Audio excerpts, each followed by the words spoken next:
এখানে একটা triple murder হয়েছে আনুমানিক সকালের দিকে হয়েছে, যেটা আমরা বুঝতে পারলাম। আমরা হলো যে এই ইনফরমেশন পেয়েছি, আমি ইনফরমেশনটা আমাকে একজন ভদ্রলোক ফোন দিয়েছে অত্র এলাকার। উনি ফোন দিয়েছে যে এখানে একটা বাড়িতে দরজা খুলছে না এবং হলো দরজার নিচ দিয়ে রক্ত বেরোচ্ছে। এই হলো প্রাথমিক ইনফরমেশনটা এরকম।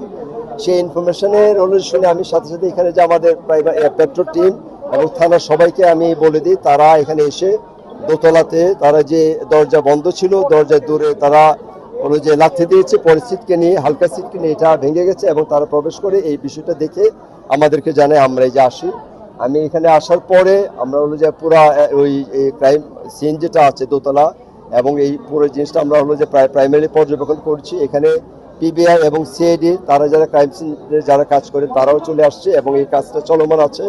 আমি এখানে একটা স্পেশাল টিম এর মধ্যে করে দিয়েছি যে এটা ফাইন্ড আউটের জন্য।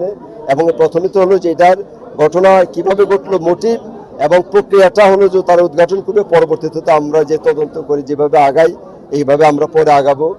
আর এর ইতিমধ্যেই আমরা হলো যে এই আশেপাশে যে লোক মানে উপরে বা ভাড়াটিয়া একজন আছে তাদের সাথে আমরা কথা বললাম।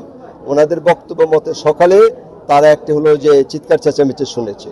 তাহলে এইটা একটা এবং চিৎকার চেঁচামেচি সকালের এবং অন্যান্য পারিপার্শ্বিক হতে মনে হচ্ছে ঘটনাটা সকালে ঘটেছে।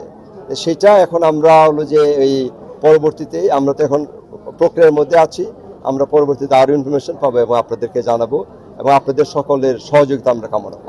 মরদেহ কয়টা পাওয়া গেছে? মরদেহ এখানে 3টা মরদেহ আছে। একটা হলো যে ওই আব্দুল সাত্তার ভদ্রলোক, এই বাড়ির যেটা মালিক যাতে জানতে পারলাম, তার ওয়াইফ সুরাইয়া এবং হলো কাজের মেয়ে তাহমিনা, এই 3 জনের মরদেহ আমরা পেলাম। আঘাত ছিল তাদের হলো যে গলায় এবং শরীরে, মানে একদম পার্টিকুলার না, গলায় শরীরে। আমরা দেখলাম যে একদম সরাসরি আঘাতের চিহ্ন আমরা প্রাইমারি থেকে দেখলাম। শার্প কোনো উইপন দিয়ে হলো যে তাদের আঘাত করা হয়েছে। সিসি ক্যামেরা ওইভাবে তো আমরা আগাবো, ওইটা আমরা যেটা আমাদের তো প্রাইমারি কাজই হলো যে সিসি ক্যামেরা এইসব ফুটেজ নিয়ে পরবর্তীতে আমাদের কাজ করা, সেটা আমরা শুরু করে দিয়েছি।